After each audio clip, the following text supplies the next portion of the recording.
Hi everyone. Today I'm going to answer a question that came through on the group with regards to life of a filter and life of a machine, i.e. life of an air purifier. So I'm going to break it up into two parts. First I'll talk about life of the filter and then we'll talk about life of a machine. Life of a filter. Ideally, your machine should have indicators which tell you what is the life of your filter and when it is time to change the filter. Because as a layman, it's a little bit difficult to tell when exactly the filter should be changed.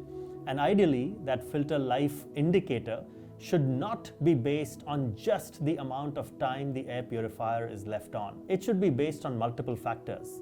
It should be based on at what speed you kept the machine running, for how long you've kept the machine running, and ideally you should also be able to set on the machine what is the typical pollution level in that city or in that area.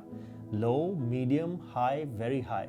So according to that, one would know typically how long that filter would last, and that indicator would give you some sort of an indication when it is time to change the filter. However, having said that, my ultimate truth when it comes to filter change or life of filter is a physical verification test. I like to take out my filters even if my machine tells me that it's time to change and do a quick physical check.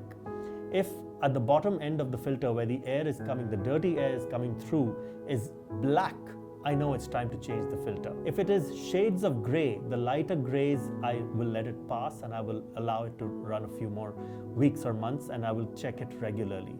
Whereas on the other end of the filter, if it starts to get a darker gray, I know it's probably time to change. Another quick check that I can do is check the airflow. When you get a new machine, see how much air is coming through that machine by feeling at different speeds, speed 1, speed 2, speed 3 at the highest speed, and feel how much air is coming through just by putting the back of your hand on the machine where the air is coming out. Over a period of a few months of running that machine frequently, those filters will start to get choked with particulate matter and pollution. Slowly the amount of air that comes through the machine will reduce. Again, it depends on the build of that machine and how well the filters fit into that machine. If the air starts to leak from the sides of the filter because the build of the machine is not of high quality, when the filter gets choked, remember, air will always go through the path of least resistance. If the air starts to go from the sides and you still get a good amount of airflow, it's no good because it's not filtering it through the filters. So you want to check all of these things once before you make a final decision of changing the filter. Let's come to point number 2, the life of the machine.